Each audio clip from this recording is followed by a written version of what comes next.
Amigos do Futebol em Rede Entrevista, voltamos aqui com mais um personagem muito importante. Temos mais de 110 personagens à sua disposição no YouTube, na nossa chamada videoteca, como gosta de citar o Fábio Seródio, com personagens do futebol, da imprensa, enfim, gente que faz bem para o esporte, gente que fala do esporte, gente que gosta de conversar com a gente, amigos que a gente foi fazendo também através da nossa história, da nossa carreira, da nossa estrada. E hoje, mais um velho conhecido, mas que tem muita história para contar, continua realmente muito à frente do seu tempo, tem muita coisa para mostrar e para dar exemplo, não é, Seródio? É verdade. Os senhores já estão vendo na tela o Edivar Simões, o senhor José Edivar Simões, hoje com 79 anos de idade. Eu ia fazer uma declaração de amor, porque eu adoro esse cara. Eu aprendi a conviver com ele no Corinthians quando ele foi diretor de futebol, ele me ensinou muito. É um cara fantástico, ele já é fantástico por natureza, como jogador de basquete, como treinador de basquete. Ele tem medalha olímpica antes de eu nascer, para você ter.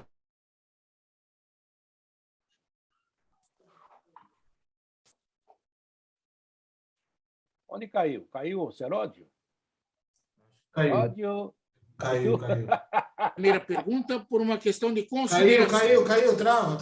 Peraí. Você travou, Seródio.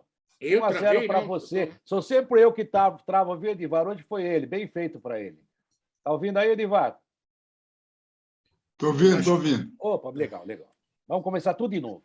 Ainda bem que foi no começo. Vou ter que fazer a declaração de amor de novo, Edivar. Faz. Vamos lá? 3, 2, 1, gravando. Meus amigos do Futebol em Rede Entrevista, mais um grande personagem vai passar aqui na nossa tela. Nós temos uma videoteca com mais de 110 personagens já à sua disposição lá no YouTube. Apareça lá, clique, se inscreva no nosso canal. Muita gente falando de futebol, amigos nossos, que nós fizemos através dos tempos das nossas carreiras, eu e o Seródio, né? E hoje mais um convidado muito especial. Um cara que faz bem para a gente e faz bem para o esporte. Eu sei que você ama esse cara, meu caro Fábio Seródio. É verdade. E vocês já estão vendo na tela o Edivar Simões, o José Edivar Simões, hoje 79 anos de idade. Já ensaiei uma declaração de amor para ele. Ele foi uma sumidade no basquete, como jogador, como treinador. A primeira vez que encontrei com o Edivar foi em 1981, no ginásio de Ibirapuera. E de lá para cá eu tive a felicidade de conviver com o Edivar no Corinthians, quando ele foi diretor de futebol lá, e aprendi muito com ele. Gosto demais dele. Ele mora no meu coração, ele sabe disso. Depois dessa declaração de amor, eu vou deixar você tradicionalmente fazer a primeira pergunta para ele, porque eu já combinei com ele que eu vou contar um monte de mentira e ele vai dizer que é verdade. Tá bom, Quarteto? Boa, Seródio. Faço as suas palavras, que eu gosto muito do Edivar. O Edivar é o cara que você conversava com ele, sempre aprendia e sempre te dava um bom caminho quando você estava em dúvida, né? Cada um na sua função, é claro, mas ele conhece muito da nossa função também, já foi homem de microfone, já foi um grande comentarista, e o Edivar tem história para contar. Edivar, você não sabe o prazer que eu tenho em te rever bem, legal, tá bonito na tela. Eu gostaria de, antes de qualquer pergunta, qualquer consideração, primeiro que te dar um abraço, e agradecer eu, em nome do Seródio e do Futebol em Rede, entrevista, embora seja futebol, mas aqui a gente fala de tudo, né? A gente agradece você ter aceitado o nosso convite e gostaria que você falasse do seu momento, né? O que você anda fazendo? Porque eu estava ouvindo antes de entrar, você conversando com o Seródio, né? Agora a gente fica em casa. Agora, para nós, todo dia é domingo, Edivar. É o caso. Realmente. Que prazer tê-lo aqui. Bom, Edivar, deixa eu começar a fazer pergunta para você. Não. Edivar, primeiro, vamos falar um pouquinho de basquete, depois a gente vai falar de futebol, que futebol eu vou torrar a sua paciência. Você tem medalha de Olimpíada antes de eu nascer. Você foi um grande jogador de basquete. Jogou pelo São José, Corinthians, assim, acho que encerrou a carreira no Palmeiras, se eu não me engano. Você, como treinador, algo espetacular. Tanto é que você foi vice-campeão do mundo com o Monte Líbano. Eu, como cruzei com você no Ibirapuera, quando você dirigiu o Monte Líbano contra o Sírio, ainda tenho na memória tudo aquilo que significou o Edivar no basquete. Eu queria que você falasse um pouquinho, primeiro, da tua carreira no basquete, o que o basquete significou para você e para a tua família, o que o esporte trouxe de benefício para você e para a tua família, Edivar. Bom, primeiro, uma alegria muito grande revê-los, tá?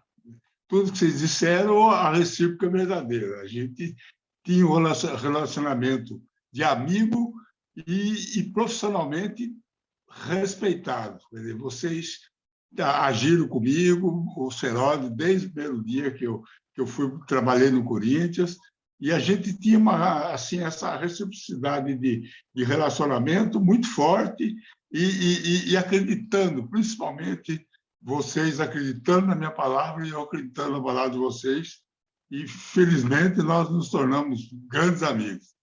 Bem, o basquete, ele começou a fazer parte da minha vida no ginásio.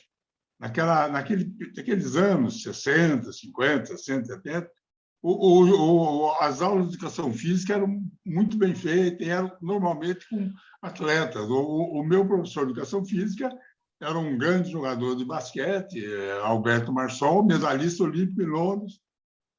Mas eu, na realidade, eu era bom jogador de futebol. Eu jogava muito bem futebol. Mas no ginásio foram os primeiros passos. E aí eu continuei jogando futebol e treinando basquete na escola, até que o professor Marçom nos levou para o tênis clube, que era o time que tinha basquete na cidade. Aí eu passei a treinar basquete, mas não deixei de jogar futebol. Na realidade, eu parei de jogar futebol assim, quando jovem, quando eu fui para a seleção paulista no Campeonato Brasileiro no Rio de Janeiro, de juvenil. Naquela época era um ano a menos. Eu tinha 16 anos e disputei. O Campeonato Juvenil era 17, mas eu, com 16, disputei o Campeonato 17. E ali eu me defini, falei, vou ficar no basquete, no futebol. Surgiu uma oportunidade para treinar no Bangu. Naquela época, eu, caipirão do interior, falei, vou para o Bangu sozinho. Nossa Senhora, 16 anos, eu já estava indo para o científico também, né? E eu fiquei um pouquinho com medo. Talvez se tivesse aparecido um clube aqui em São Paulo, que aí a gente, caipira, ia se entender mais fácil, né? Eu tivesse tentado.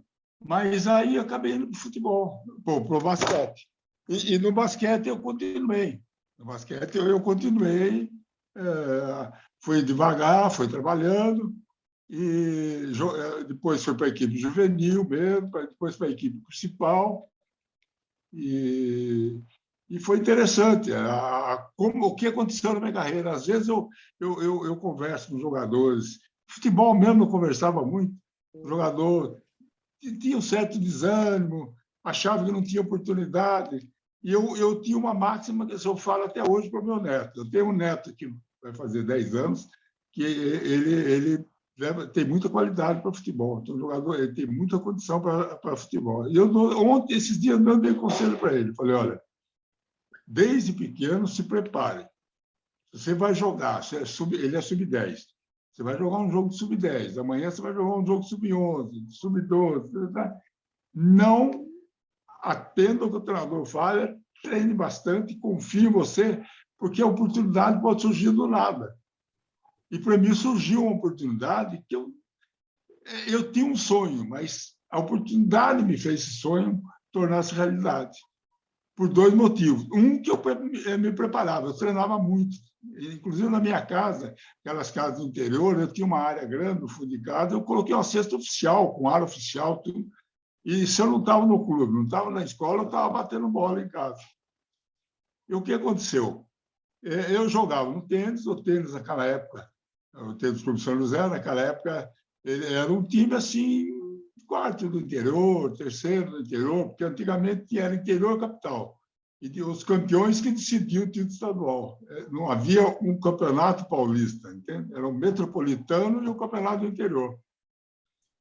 E mais ou menos em outubro de 63, foi marcado um amistoso com o Flamengo em São José.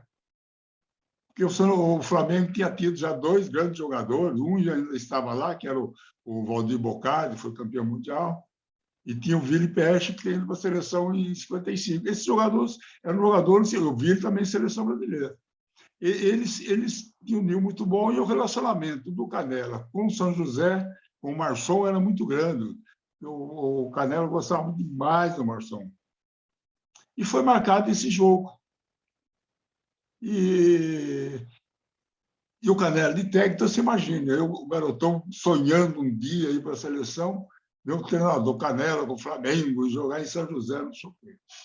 Eu sei que, coincidentemente, o Zé Cláudio Reis, vocês conhecem o Zé Cláudio Reis, foi inclusive diretor de futebol também, o Zé Cláudio foi em São José atrás que tinham dado informação para eles que São José tinha um armador bom, porque o Corinthians tinha perdido o amador deles, que era um jogador que tinha vindo de Niterói, chamado Bocão, um bom jogador.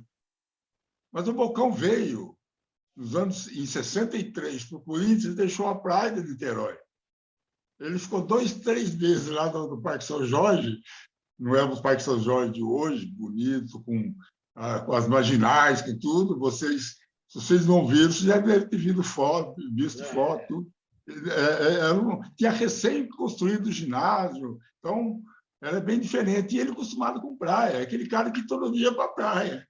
Ele ficou lá uns 2, 3 meses, arrumou a mala dele, subiu para o Rio, para Niterói.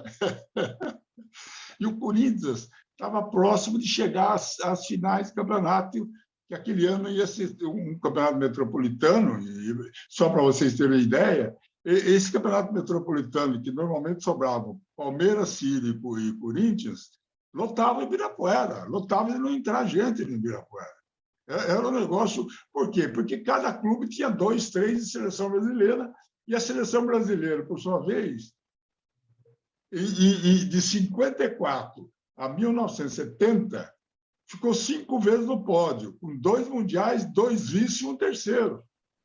Então, o basquete brasileiro tinha um nível internacional, principalmente através de Vlamir e Amauri, posteriormente chegando ao Biratã, que era top. O Amauri foi 2 campeonatos seguidos o melhor jogador do Mundial. Então, a gente tinha um nível muito grande e o apelo da torcida era extraordinário, porque cada clube tinha aqueles jogadores tradicionais, então tinha camisa, não é como hoje. Cada ano o cara joga num lugar que você não sabe nem onde ele está jogando. E aí o Zé Cláudio foi assistir o jogo, e eu, por sinal, joguei muito bem nesse jogo. Só que ele tinha ido ver um outro jogador, que não era amador, era um jogador que jogava de 2, de lateral. E eles conversaram comigo. Eu, mesmo dia, onde eles conversaram comigo, eu já acertei com eles, já fui para o Corinthians. Né? E de gente, cheguei lá, treinei uns dias, e daqui a pouco já começou no Ibirapuera, que eu não conhecia o Ibirapuera ainda. O Ibirapuera era lotado, camisa do Corinthians, e eu com a camisa do Corinthians titular para decidir o Campeonato Metropolitano. Mas, graças a Deus, desse ponto eu tenho assim, pessoal, né, eu tenho uma determinação muito grande. E eu joguei esse final do campeonato, continuei no Corinthians em 63, 64, né? E no Campeonato Paulista, o outro Campeonato Paulista começou em seguida, depois teve a parte do Estado. Eu sei que em 4, 5 meses, contando mais 2 meses do ano que terminou, em 6, 7 meses eu fui convocado à Seleção Brasileira. Já fui convocado à Seleção Brasileira e não tinha sido convocado para a Seleção Paulista, que disputou o Brasileiro em março em Pernambuco. No ano que Valdemar Blattskowski morreu, ele não foi, os outros a seleção estava jogando lá e ele faleceu no desastre do automóvel. Então, eu não fui para Paulista. Quando eu não fui para Paulista, eu continuei treinando, tá? Mas eu desanimei. Falei, pô, não vou para Paulista, vou sonhando ir para a Brasileira. E o Brito Cunha me convocou para a Seleção Brasileira. E eu treinei muito e até aconteceu um caso interessante. O Amauri, Ele, por problemas ideológicos na época, de 64, okay, ele solidário a um amigo dele lá do Sírio, ele disse que não ia jogar o Mundial de 64 pelo Brasil. E foi aquela loucura, todo mundo conversando, a Mauri, ele rindo do time, mas a seleção continuou treinando. E eu sei que, quando estava próximo da finalização da convocação da Olimpíada, o Mauri decidiu ir, conseguiram convencê-lo. E ele apareceu para treinar, treinou 10 dias. Até foi uma pena, porque se o Mauri treinasse no mínimo um mês conosco, nós treinamos 3 meses. Treinasse um mês, o Brasil seria vice-campeão, seria medalha de prata. Nós perdemos da Rússia em 2 pontos, 4 pontos, coisas parecidas com isso, e ele estava totalmente fora de forma para disputar uma Olimpíada, mas aguentou, mas chegou a ter câmbio. Tá? Eu sei que a perda da qualidade técnica e física do Mauri para aquele final foi importante, foi fatal, nós somos medalha de bronze. Mas o Brito Cunha me confessou, depois de muitos anos, que quando o Mauri veio, já tinha outras pessoas que iam substituí-lo. E ele falou, Edivar, ele me chamava de Jacó. Falou, Jacó, por causa de interior, aquelas coisas. E ele falou assim, você sabe que eu te levei para a seleção, eu te adoro, eu gosto muito de você, não sei o quê, você é o único técnico que pode falar mal de mim, pode me xingar, pode me criticar, que eu nem respondo porque você mora no... Não tem, você pode falar o que você quiser, porque eu andei criticando ele uma época quando ele foi presidente da CBB. Mas ele falou, você não imagina a pressão que eu recebi para te levar não te levar na seleção e levar alguém mais idade, de um certo estado, não sei o quê, você não tem ideia. Mas eu disse a eles que não ia ceder, porque eu sabia que você ia ser um grande jogador e ia começar a demonstrar já no Japão.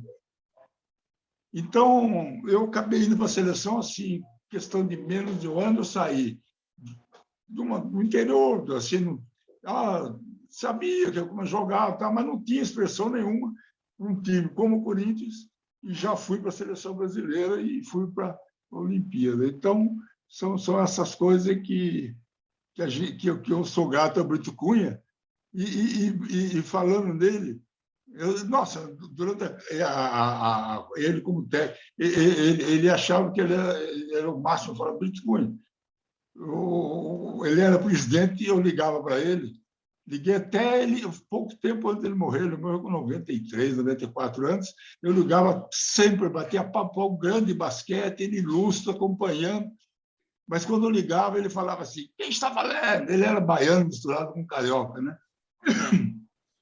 E eu falava assim, aqui quem está falando é aquele técnico que sabe que fluidez de boluva de basquete. E Chacô, quanto tempo? Aí a gente emendava um papo, ficava meia hora.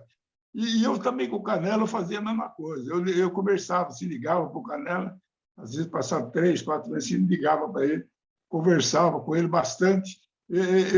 Eu tenho esse hábito, sabe, de reconhecer essas pessoas, e nessa fase que as pessoas estão, é uma retribuição do que você trabalha, do que eles fizeram por você, é você demonstrar o carinho, o respeito, porque é aquela história, né? Vocês conhecem do dia conversando com o senhor Alberto, eu ligava para o senhor Alberto também, até 100 anos eu ligava, telefonava, também lúcido. A gente falava de futebol, do futebol do Corinthians, lúcido, vocês podem acreditar.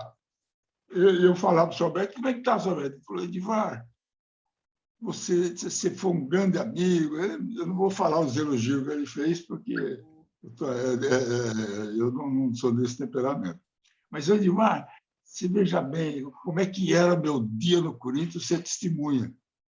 Eu falei, mas o que mudou, senhor Alberto? Além daquela loucura que era. Ele falou assim, telefonema, diminuíram, eu não tenho mais o poder, então agora os telefones são menos, agora tem mais sossego. Então, é assim, eu sempre pergunto, porque senão nós vamos desviando, minha mulher até briga comigo. Quando eu começo a contar a história, eu passo a história, passa século, eu estou falando. Edivar, então vamos fatiar essa história para a gente se meter no meio. Você falou, a gente vai falar de futebol, é claro, também, mas O Canella foi o maior técnico da história do basquete brasileiro? Quem foi? Canella. Canella? Veja bem, o Canella, eu não sei se vocês sabem, ele treinou até futebol antes de basquete, né? Sim. Talvez seja novidade para vocês. O Canella é o seguinte, talvez, se você for analisar no sentido geral de conhecimento profundo de fundamento de tudo, o Canella talvez possa até, né, não estar entre os primeiros. Mas no contexto geral de jogo, de percepção e de vivacidade, né? Eu posso contar os lances que eu sei que você não acredita. Ele era muito inteligente, muito lúcido, e ele realmente foi um treinador que qualquer um começa falando de treinador no Brasil, põe ele como número 1, e eu também colocaria como número 1. Mas tem umas passagens muito interessantes com ele. Então, conta aí. Conto. Eu vou contar duas para você. Tá bom. Você vê como é que era a visão do Canella. Em 67, nós estávamos indo para o Mundial do Montevidéu. E o Vlamir era treinador do feminino, do Corinthians. E ele começou a colocar uma certa dificuldade ali para o Canella para começar a treinar desde o início com a gente, porque ele era técnico, tinha jogo, não sei o quê. O Vlamir contou uma outra história. Outro dia, a história que eu conhecia era essa, e eu não quero desmentir o Maurinho, mas eu até reconheço, se não for essa, eu reconheço. Na semana, e o Canella, ele chegou para o Maurinho, para o Vlamir, e deu um dia para ele se apresentar para treinar. Se ele não se apresentasse, ele ia cortar o Vlamir. Agora, você imagina o treinador cortar um Vlamir no Campeonato Mundial de 67. O Vlamir com 27 anos, 26 anos, qualquer coisa parecida com isso. E aquele extraordinário jogador da FIBA, em Campeonatos Mundiais. Você pegar e cortar um Neymar, né? Esse jogador desse pódio. E o Vlamir não me aparece, rapaz. E ele havia dito à imprensa, o Canella, que se ele não se apresentasse na quinta-feira, era uma quinta-feira, sexta-feira, ele ia ser cortado. E nessa semana, eu já estava treinando há bastante tempo em São Paulo, nós estávamos concentrados ali ao lado do Pinheiro, a gente treinava no Pinheiros.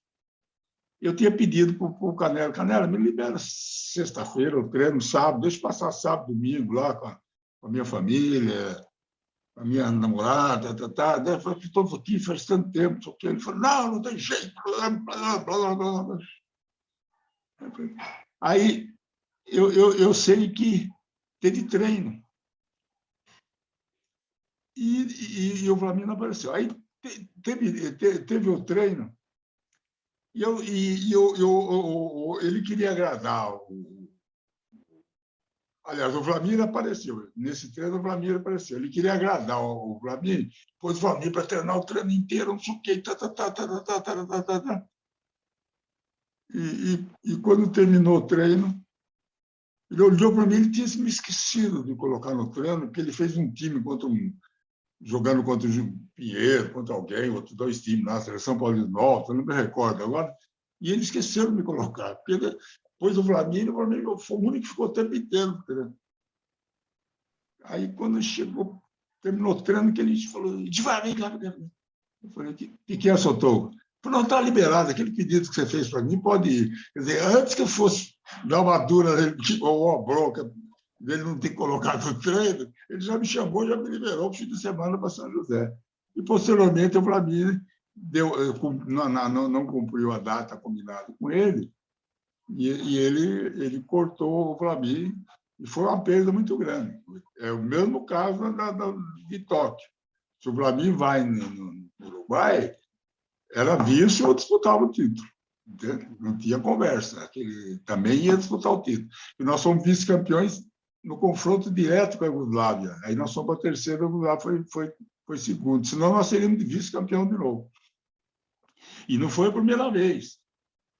Para você está falando aonde que é o Canela, é o comando do Canela, a força do Canela e o respeito que os jogadores tinham, sabiam que o negócio era duro mesmo. Ele, em 63, o Brasil foi campeão mundial no Rio de Janeiro. Mas antes da semana do Mundial, houve o Pan-Americano em São Paulo. E no Pan-Americano de São Paulo, um dos titulares da equipe brasileira era Edson Bispo dos Santos. Vocês devem ter visto jogar ou ouvir falar dele. Ele era titular, não sei se vocês lembram dele. E a seleção terminou o campeonato sábado, o Pan-Americano, o Canela determinou terça-feira a apresentação para começar o treino para o Mundial, que seria logo em seguida também. Não me recordo, 10 dias depois, 15 dias depois, já começava o Mundial também. E todo mundo foi. E o Edson me aparece na quarta-feira. O Edson apareceu na quarta-feira, o Canela cortou o Edson. E não levou o Edson para o Mundial. Levou o Suca e o Biratã como pivô. E o Edson tinha sido titular em 59, que é o primeiro título. E não levou o Edson. E acabou ganhando o Mundial também sem o Edson ainda. Quer dizer, então o Canela ele era um jogador com esse porte, assim, de um técnico de não ceder. Ele tinha umas posições que ele não cedia. E aí a segunda coisa gozada que aconteceu comigo foi em 70. Eu estava disputando um Mundial muito bom, né? E eu sei que... E nós éramos 4, éramos Mosquito, Vlamir, Hélio Rupes e eu. E o Vlamir tinha operado o joelho e ele não estava 100%. Então, ele disputou um Mundial, né, igual o Zico foi, mais ou menos, no Mundial de Futebol. Vai pelo prestígio, pela necessidade, então, a presença já fortalecia. Ele jogou alguns jogos, mas não estava na plenitude do Vlamir. Ele não estava na sua plenitude. E aí, no último jogo, Brasil e Estados Unidos, se nós vencêssemos, nós seríamos vice-campeões. E se a gente perdesse, nós iríamos para quinto colocado. Aí a Rússia seria vice-campeã. Rússia não, eu nunca joguei contra a Rússia, a União Soviética, a União das Repúblicas Socialistas Soviéticas. Como também não joguei nunca nem contra a Croácia, Eslovênia, Bósnia, Sérvia, nunca joguei contra. Joguei contra a Iugoslávia, era a turma toda. Quer dizer, o nível dessas duas regiões, da Iugoslávia e da União Soviética, era poderosa, porque já unia todo mundo. Lituânia, a Lituânia tinha 3, 4 jogadores, os 3, 4 eram titulares da União Soviética, né? Bom, eu sei que jogando contra os Estados Unidos no vestiário, eu imaginando que ele me colocaria como titular. Chega na hora que ele falou, bom, então, a explicação, falou assim, é o seguinte, eu decidi jogar fulano, e o Vlamir começa, o Edivaldo fica no banco.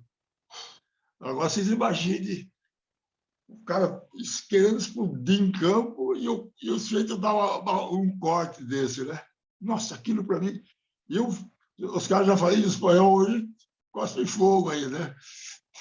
E só que nós fomos vistos para o aquecimento. Eu aqueci, não olhava nem para o lado. Aí, faltando uns 30 segundos assim, para acabar o aquecimento, ele vira para mim e fala, Edivar, vem cá. O que é, seu doutor? Você vai começar? Eu decidi, para mim não vai começar. E eu entrei e joguei. Aquele jogo talvez tenha sido o maior jogo da minha vida, assim, na minha carreira. Nós fizemos... Foi um jogo até bem difícil, muita marcação. Acho que foi coisa assim de 60 e pouco a 60 e pouco. Não passou disso para cá. Ou 64, 59, 65, 61, coisa parecida com isso. E nesse jogo eu fiz quase 20 pontos. Eu fiz quase um terço dos pontos do Brasil. Foi uma partida muito boa, assistência, eu fazia muito também. Foi assim, uma partida que foi assim, a melhor, praticamente a melhor da minha carreira na seleção. Daí, quando nós estávamos no vestiário, todo mundo comemorando, ele estava conversando com o Daí, eu fui para tirar o sarro dele, falar, ô, seu Togo, Ainda bem que você me colocou, ia brincar com ele, coisa parecida com isso, né? Nada ostensivo, era de brincadeira. Quando ele me viu, que eu vim por cima dele, ele falou, Dailton, era o Dailton, o Assintec, não falei para você que eu deixasse ele bravo, ele ia jogar para Chuchu? Então, e essas tiradas que desmontavam todo mundo, sabe? Eu falei, quer dizer que o senhor me deixou bravo? Ele falou, eu deixei bravo, eu sempre fui bravo, como é que o senhor me deixou bravo? Ele falou, hoje te provoquei, né? Aí eu peguei e ficou nisso. Então, a gente tinha essa coisa e ele tinha isso com a gente, sabe? É lógico que treinador, às vezes tem jogador que não gosta do treinador, não, ele é isso, ele é aquilo. Não. É igualzinho quando você ia para a escola. Seu pai, como é que você foi de matemática? Ah, pai, fui mal, Pachuco, todo mundo foi mal, o professor está perseguindo a gente. Está perseguindo os vagabundos que não estudam. Eu vou misturar. Você deve ter contado na sua casa, o Fernando também contou. Com certeza. Vou aproveitar que ele falou do treinador chato, que era o Canela, entre aspas, para contar uma história minha com o Edivar no Corinthians. O Corinthians foi jogar, o Edivar sabe que isso é verdade, vai lembrar disso. O Corinthians foi jogar em Goiânia contra o Goiás, o time estava mal para caramba, o técnico era o Leão. Hoje eu já fiz as pazes com o Leão, tá, Edivar? Eu já não tenho problema nenhum com o Leão. Aí o time perdeu, o Leão passa por mim e fala, eu só falo lá embaixo, que seria para falar no vestiário. Quando chegou na hora do vestiário, ele mandou o Betão para falar com a gente. A gente, na verdade, era só eu, porque só o Jovem Pan mandou repórter, não tinha mais outro, tinha repórter da cidade, mas de São Paulo só tinha eu.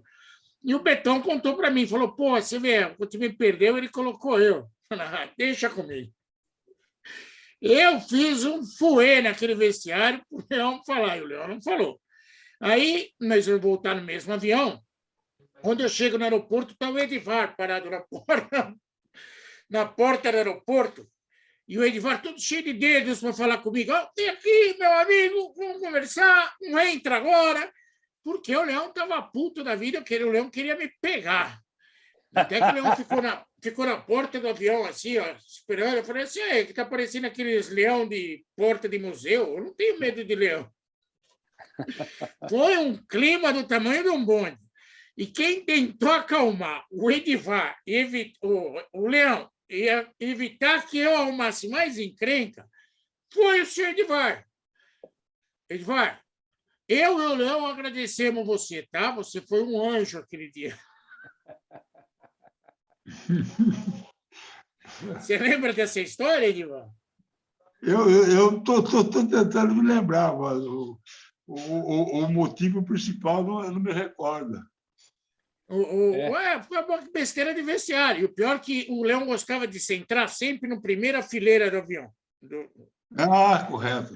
Aí os jogadores que sabiam da briga... Era medroso, né? Eles lotaram todo o avião, deixaram só um lugar para eu sentar, do lado do Leão. Correto. Mas ele tinha esses... Vocês conheceram como jogador também. Ele tinha esses essas coisas. Mas a gente tinha que saber chegar nele, sabe? Dava para contornar. Dava para contornar. E tem aqueles treinadores que passam no ponto, né? Às vezes você tem que chegar de uma outra forma. E tem aqueles treinadores que são totalmente compreensivos, Parreira, mas o Leão era também, porque o Leão... Ele me conhecia, eu conhecia o Leão desde criança aqui em São José dos Campos, né? Por sinal, o irmão dele é meu cunhado. E ele confiava em mim. Então, às vezes, eu falava coisas que ele não gostaria de ouvir, mas ele sabia e pensava, não, o que ele está falando tem razão. Então, tinha esse lado. Ele confiava no que eu dizia, né? E desde que ele chegou no Corinthians, no período do Corinthians, ele sabia que o cara que ele podia falar e dar as costas era eu, né? Então, ele sabia que o seu Alberto, o Roque e eu, nós tínhamos um entrosamento muito forte, entendeu? E Nós três, a gente não atravessava a competência do outro. Então, era muito bom, foi muito bom trabalhar com os dois. E o Roque, quando eu pedia, tinha coisas que ele falava, pode fazer, isso que você está fazendo está certo, faz isso. E o Roque confiava em mim. Ele, às vezes, quando tinha que tomar uma decisão dura, ele falava, Edivar, o que aconteceu com a sua posição? Falou, Roque, aconteceu isso, e a sua posição? Você deve saber, então deixa comigo. E, às vezes, quando extrapolava a competência dele, ele ele ia para o seu Alberto, falou, vamos à tarde, vamos conversar com o seu Alberto, eu, você e ele. Entende? Aí ele sempre, a não ser que fosse caso político deles, assim, do clube, eles conversavam, eu não participava. Mas do departamento de futebol, né, tanto que nós,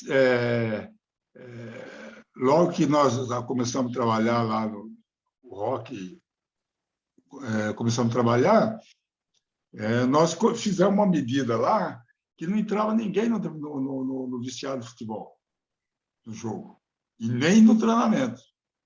A área de futebol são os profissionais do futebol e os jogadores. A única exceção era o senhor Alberto, se ele aparecesse com alguém que ele convidou, que estivesse acompanhando ele. Caso contrário, era o senhor Alberto, eu e o Roque. Não entrava mais ninguém, né? Então, essas pequenas coisas, a gente começou a criar um outro espírito lá dentro. Outra coisa que eu tinha ido para o futebol, mas com quase 30 anos de basquete nas costas, desde trabalho de moleque, né? de jovem, na época da USP, que eu já era treinador, fazia educação física e era treinador de categorias menores. Eu tinha essa percepção e também não atravessava nada no treinador, eu aconselhava. Ele vai fazer isso lá, não sei, pensa bem. Eu cheguei a dar para 2 treinadores importantes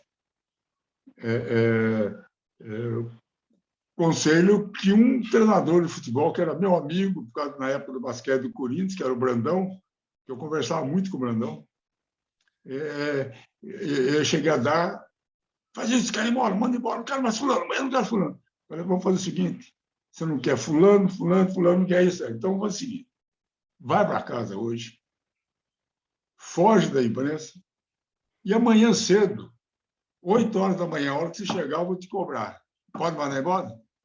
Estou indo lá com o seu Alberto para a gente definir.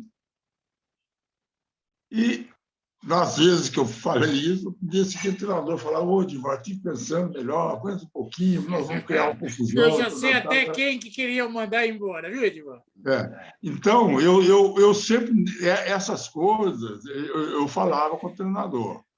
Agora, pô, fulano não está, fulano acontecendo isso, não está jogando, não sei o quê, eu não falava. Se no jantar o treinador perguntasse assim para mim, Ivan, o que você acha disso aí? Aí eu dava a minha opinião, porque também, não sei se vocês sabem, eu fiquei, quase subi com o São José, quase fui para as finais do campeonato da segunda divisão com o São José.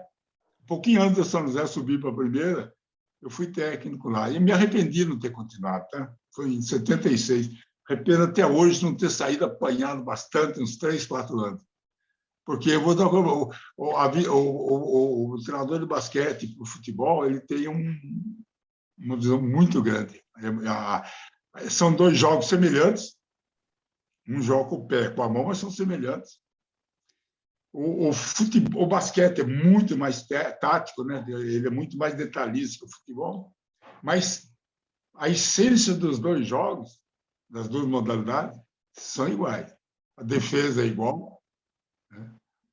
Tanto que eu vejo jogador de futebol defendendo, eu falo, meu Deus do céu, não é assim que defende desse jeito que você mata.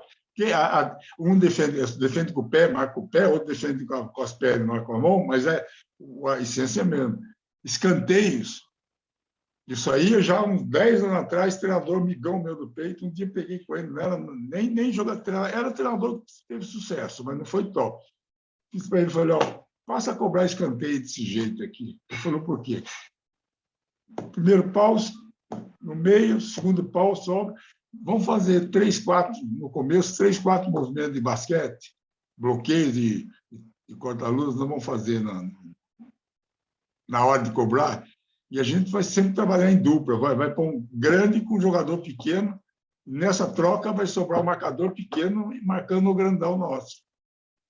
Depois nós vamos fazer com 3 jogadores, 2 vão para um lado, o que estava do outro lado vem para frente para trabalhar no primeiro posto. Tá? Isso aí tudo sinalizado na hora de escanteio, o jeito que o cara passa a mão na cabeça, o jeito que o cara se ajeita para chutar e volta e põe, se arruma, é onde ele vai meter a bola, tá? Se não for combinado antes. E agora eu estou vendo alguns treinadores da Europa, estou vendo já o time da Premier League assim, fazendo lances de basquete, bloqueios, ficam 2, 3 juntos, mas ainda estão fazendo sem a essência da finta, que na hora da finta que você vai pegar, vai deixar o seu marcador no bloqueio. Ainda está um pouquinho meio bruto, mas tem treinadores fazendo direitinho isso aí. Essa história de marcação fora campo aí, o campo todo, isso é marcação de coisa de basquete.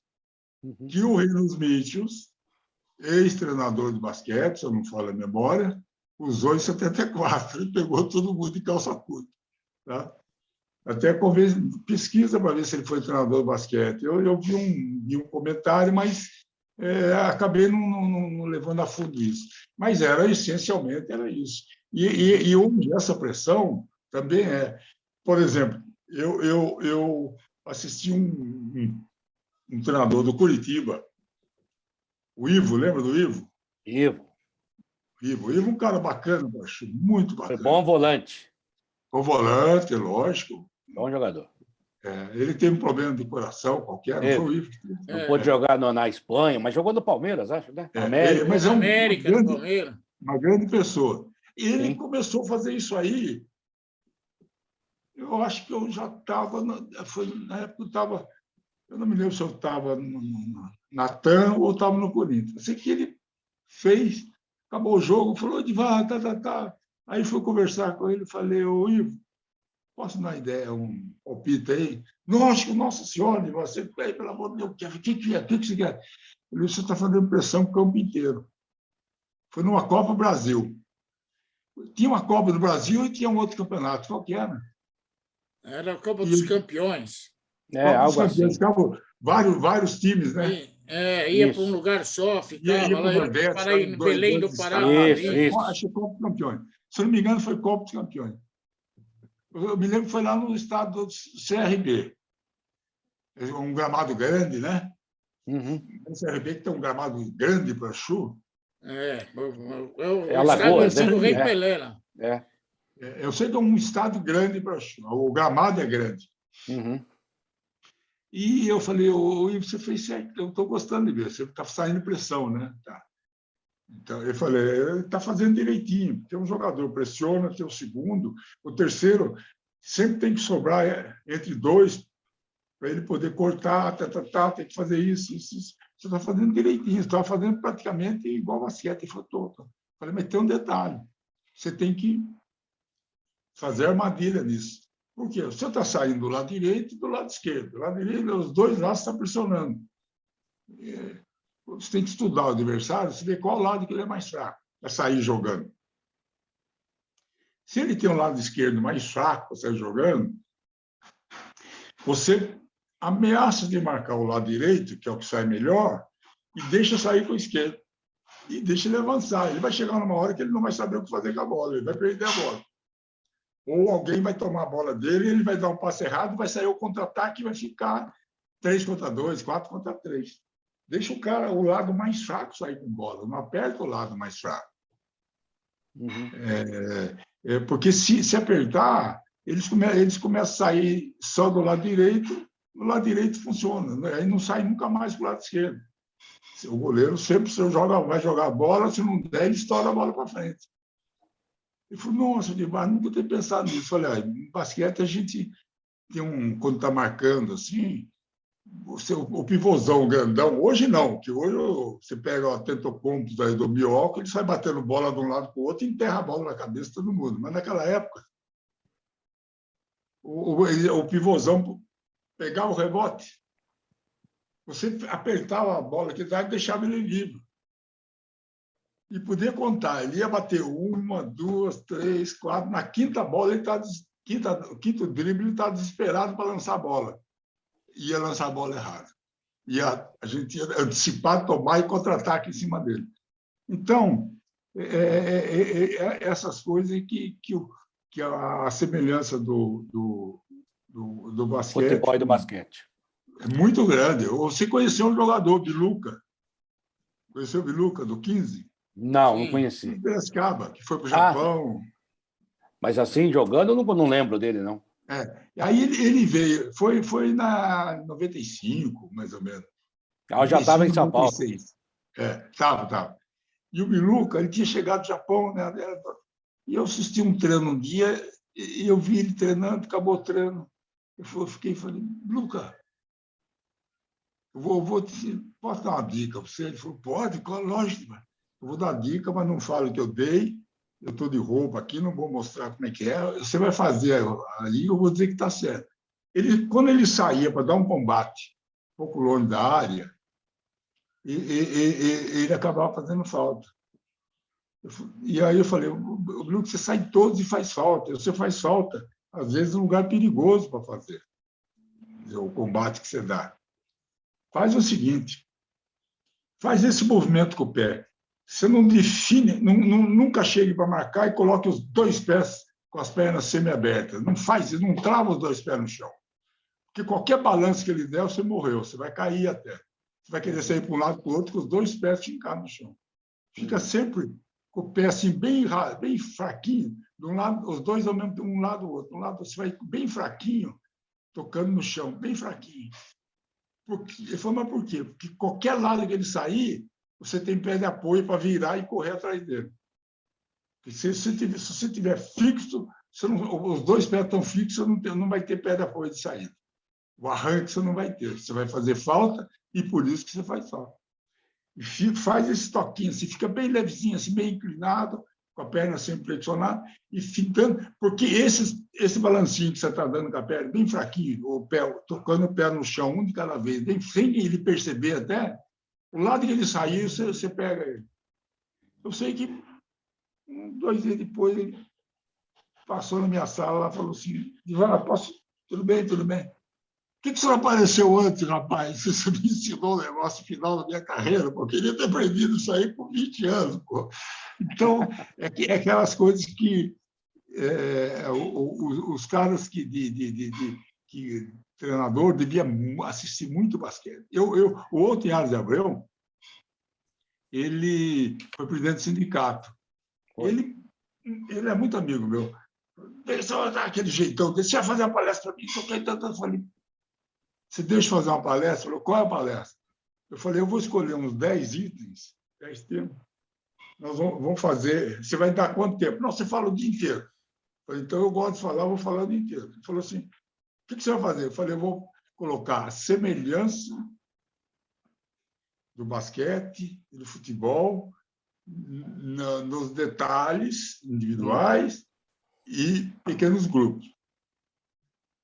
Ele falou, pode. Aí eu apresentei isso para os treinadores, apresentei várias coisas que o basquete fazia, em seguida eu fazia o futebol fazendo. O basquete fazendo e o futebol. Por quê? O detalhe de bloqueio disso, aquilo, né? Então, você veja bem. Quer ver o que é detalhe? Eu não vou entrar nem nome, nem clube. Eu assisto um clube jogar e eu vejo o cara vai pela direita ou pela esquerda. Então, o cara está indo pela direita e mete um centro bonito, meia altura, para o atacante entrar. O atacante vem e bate com a parte interna do pé, estando ele no primeiro pau. No primeiro pau, se a bola está vindo do lado direito, o atacante só tem um pé para ele bater. É com a parte interna do pé direito, que ele vai jogar num canto ou no outro. Se ele estiver no meio do gol, entre os dois paus, a bola vem, ele pode bater com o pé direito, do jeito dos dois jeitos e do pé esquerdo também. Ele pode colocar num canto e pode dar um tapa nos 3 dedos, que eles falam, no outro canto. Se ele tiver o centro bem vindo da esquerda, o jogador tem que se aproximar uma alternativa só, se ele for pegar no primeiro pau. É a parte externa do pé direito, para ele chutar a bola ou nesse canto ou no outro. Se ele entra com a parte interna do pé direito, a bola vai ao contrário. Sai do gol, não vai para o gol. Tudo bem, o jogador ele não aprendeu isso. É diferente daqueles Pelé, Neymar, Ronaldinho, que aprenderam, brotou na visão de tudo. E eu vejo jogador cometendo esse erro, mas o jogador cometendo repetidas vezes. Isso aí ele tem que ficar lá no final do treino, com o assessor chutando bola da esquerda para a direita, ele entrando no primeiro pau, batendo para cá com o pé direito. Na esquerda, entra com o pé direito, dá um tapinha, só de levezinho para cá. Faz do outro lado, faz para o meio. É assim que a gente faz no basquete. Basquete, se o cara tem um erro, termina o treino, fulano, fica aí. Vem aqui. Eu já fiquei com o Mauri, vocês conhecem o Mauri, irmão do Marcel? Eu já treinei com o Mauri muitos dias depois do treino, eu fazendo a bandeja para ele repetir.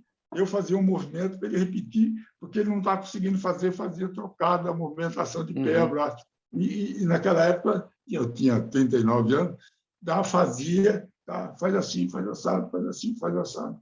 Né? Então, essas correções no futebol não é só falar.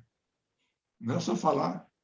Vocês devem ter ouvido história daquela época que chegavam a fazer o coletivo, não sei o quê, e o treinador, no dia do jogo, ele dava instrução de como ele queria que fizesse marcar seu jogo, o adversário. Mas não é assim que faz. Você tem que treinar bastante como é que você vai marcar o cara. Né? É um ponto até positivo que eu achei do Leão, é que o Leão não tem rachão no sábado.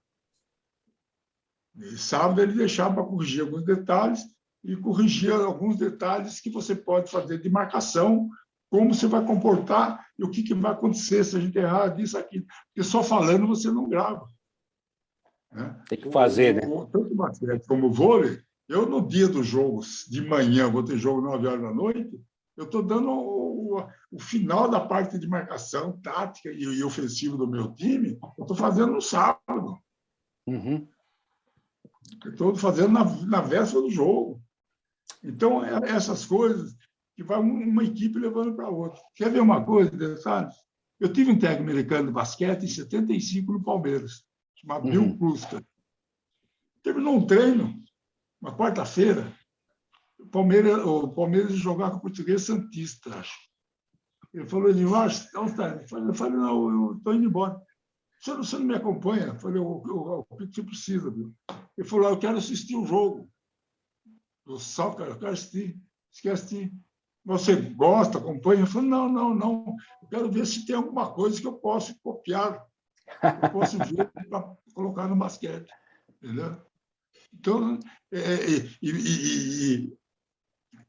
eu, por exemplo, tenho olhos, eu assisto jogos, outras modalidades, também observando coisas. Às vezes, se não é no sentido técnico-tático, é no sentido psicológico. Como o treinador agiu, como que ele fez, entendeu? Então, essas coisas, é importante você assistir qualquer modalidade e ficar sentindo como que o cara se comporta. Né? Meu caro Edivar Simões, você, na verdade, nos deu uma aula aqui, na verdade, de começo a fim, foi uma palestra. Não foi mais infelizmente, o tempo passou rápido. É sempre um prazer. O prazer é nosso. Quando o tempo passa rápido, é porque o jogo é bom, a gente sempre falou isso, né? Então, nós preenchemos mais de 1 hora de programação, até já estouramos. Ô, Edivar, eu só queria te agradecer imensamente. Pode falar. Depois eu conto, pode falar. Eu só queria até agradecer imensamente pela participação, né, Serodi? Realmente foi uma aula que nos deu o grande Edivar Simões, e lúcido, como sempre, como ele gosta de usar essa palavra, né? Super lúcido, né? Deu para entender tudo, inclusive lições e que serão aproveitadas. Quem vê o programa, quem gosta de esporte, de futebol, vai aprender muito, como nós também aprendemos hoje aqui, certo, Serote? Lógico, ele vai morar no meu coração. Ele estava preocupado, coçando a sobrancelha. Aí, quando ele começava a coçar a sobrancelha no Corinthians, eu sabia que ele estava preocupado. Não fique, não. Ele não fique preocupado que nós estouramos o programa, marcamos outro dia para você falar de novo. Mas dá para fazer mais 10 programas, porque o que ele tem de história, meu Deus do céu. Ô, Edivar, eu só tenho a te agradecer, viu, cara? Obrigado mesmo, foi muito bom. Vocês podiam me interromper, é o que eu estava falando, vocês estavam deixando. Não, você tem que falar, quem tem que ficar quieto aprendendo. O Sinaldo falou, é conversa, então é conversa. Como eu não tomo cerveja, se eu sentar num bar com vocês dois, vocês vão tomar umas 2, 3 cervejas e eu vou ficar falando. Mas eu não tomo tanta Eu também cerveja. não bebo, aí não adianta nada. Não, porque a ordem aqui, viu, Edivar, a ordem... Nós vamos deixar o quarteirolo de fogo, eu e você, Edivar, porque ele não tem que beber ele. Quem tem que falar é o convidado.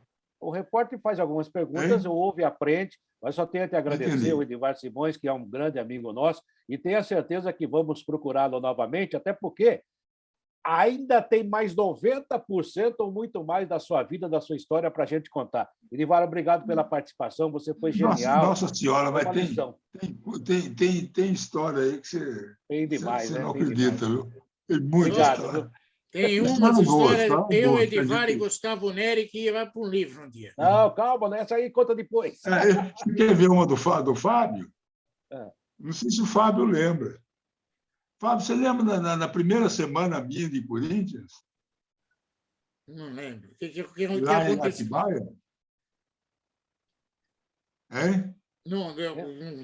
Não lembra? Conta você. Então, eu vou contar. Lembra? Eu estou chegando assim uma semana de Corinthians, né? Eu respeito muitos jogadores. Eu tenho o jogador pede um negócio para mim, eu saio correndo atrás e em 1, 2 dias está resolvido o que ele pediu. Não tem essa de enrolar, vou direto no seu Alberto, ia direto fulano, vamos decidir. Tá? Então, eu tinha muito disso. Treinador, mesma coisa. Porque eu tinha sido treinador e eu sabia o que é você precisar de uma coisa, o cara levar uma semana para te dar a resposta. O jogador, então, fica mais chateado, né? E tem uma história até gozada de jogador do Corinthians, pegou pessoas espetaculares, né?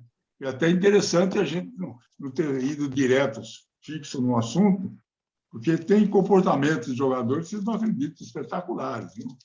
Durante o tempo que eu trabalhei lá. Mas esse caso, ou seja, eu sei que um jogador lá fez um negócio, lá, daquelas coisas. Fazer o quê, né? E eu deu uma dúvida, eu falei, meu Deus do céu, rapaz, você tem ideia que você fez? E você estava lá, rapaz, e você acha que você viu, tomou conhecimento. Aí eu cheguei e falei, Seródio, pelo amor de Deus. Você falou, eu ouvi dizer, não sei o quê. Não fala nada, deixa passar, não cria crise agora, não. É treinador novo, era o zagueiro lá de São Paulo, como é que chamou? Era o Dario Pereira, eu já sei o que é. Era o Dario Pereira, eu já lembrei o que é. É isso. Aí eu falei assim, se você fizer qualquer comentário, não é nada grave, não é coisa de brincadeira boba, vai dar. Aí eles falaram, não, fique tranquilo, que isso aí também não é motivo para... Não me interessa, eu quero falar da equipe. E você foi muito, muito leal comigo, por isso que eu tenho essa gratidão também com você. Imagina. Que beleza. A gente sabe com quem a gente lida, Edivar. Pode ficar sossegado. Muito obrigado, de coração, viu? Obrigado mesmo. Só de ver você, eu já estou feliz. Você já melhorou meu dia. Eu estou à disposição. Aí, a outra vez que vocês falaram de vamos fazer uma só de futebol. Só de futebol. Só de futebol. Porque aí eu posso abordar. Eu fiquei um pouco no Palmeiras, né, na Parmalat, né, um período da Parmalat, e depois o principal foi no Corinthians também. 2 oportunidades. Sim. Então, a gente tem bastante tema para falar, não é falar bastidor, não, contar coisas gozadas e coisas interessantes, coisas que foram bem feitas, né? Sim, lógico. Eu acho é muito bom, sabe? Porque nessa época de Corinthians, 2000 para 2003, o Corinthians o Paraná Futebol ficou extremamente organizado. Eu, qualquer dia, vou mostrar para vocês os relatórios que eu tenho da época. Legal. Mas detalhe de tudo que você possa imaginar. É muita competência. Mostrava, apresentava para o treinador novo. Olha, isso aqui, tá, o cara acompanhava. Só para encerrar, senão vocês vão me matar. Quando o Leão chegou, isso aqui, eu falei, Leão, senta aqui. Tá o relatório nosso aqui, tem jogador, tem isso. Eu não vou ver isso. Eu falei, não, nós estamos em outros tempos, Leão. Veja isso. Agora aqui tem um cara um palpiteiro de outro lugar que gosta desse detalhe. Eu falei, o que é? Bom, então vamos conversar daqui. Aí começou, lateral direito. Eu falei, lateral direito tem o Ratinho, tem o Coelho, e tinha... Não me lembro o terceiro, não era o Edson era lateral esquerdo, não me lembro quem era lateral dele. Eu falei, não, 3 é muito. Eu falei, não. Peguei e falei, olha aqui. Tantos jogos até agora no campeonato, vê quanto tempo eles jogaram. Quanto se machucou, quanto tempo jogou. Cada um dava 30% de atuação. 3. Eu falei, se você mandar embora, você vai ficar com 60%, vai se faltar 40%. Então, já veio a lateral esquerda, quem pode cobrir aqui, ou o meio-campo que possa cobrir. Então, fica os 3. E acabaram ficando os 3, porque são detalhes, características de cada posição, mas se o treinador não tem uma luz dessa, né, e para assinar contrato também era muito bom. Às vezes chegava um jogador que não era aqueles intermediários de futuro, não sei o quê. Teve um que chegou para mim, não, esse jogador joga muito bem, não sei o quê, ele ganha tanto, eu quero que ele ganhe tanto. Eu falei, olha, eu levo a sua proposta. Nós vamos escrever a sua proposta e eu só levo escrito, eu de boca não levo. Você faz essa proposta, eu vou discutir com o senhor Alberto e depois eu trago para você. Comigo você não vai discutir proposta. Aí ele falou assim, porque eu falei, espera um pouco. Ele é tudo isso que você falou, eu concordo mesmo. Jogador de futuro, pode ser... O Corinthians fez 70 jogos, exemplo, fez 70 jogos, ele jogou 8.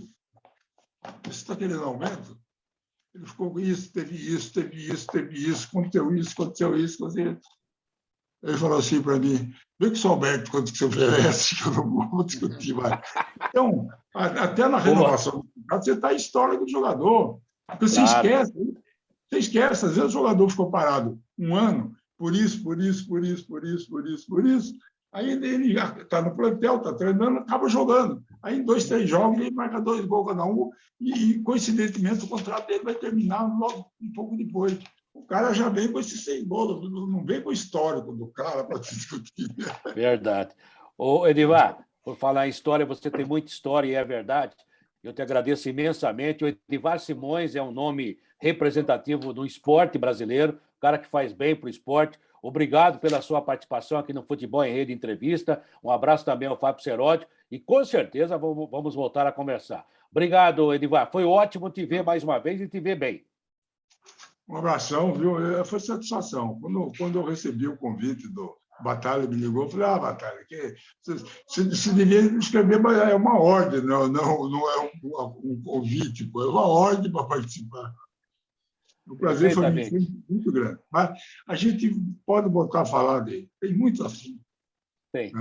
Fica sossegado. Nós vamos encher tua paciência. Você vai ter que cortar todos os leites que você está vendendo, que eu sei que você está vendendo. Seleção brasileira, eu não sei se tem gravado. Tem uma mesa redonda, eu, Solera e Galvão, quando era da Bandeirantes. Eles queriam fazer, na véspera do Mundial, uma mesa redonda com um treinador que fosse de outra modalidade, e fui eu. Solera, Galvão e eu. Solera deve lembrar. Que história. Mas é isso aí, o Galvão também lembra. Mas agora ele é famoso, agora não lembra mais. Gente, este foi Edivar Simões falando conosco no Futebol em Rede Entrevista. É mais um grande personagem que entra naquela videoteca, vai entrar de forma inédita, é claro, pela primeira vez, e depois fica à sua disposição eternamente no YouTube. Obrigado, gente. Até a próxima com mais um grande convidado. Obrigado, Edivar Simões. Obrigado ao Fábio Seródio. Obrigado ao pessoal que nos atende na retaguarda. E vamos que vamos. Até a próxima.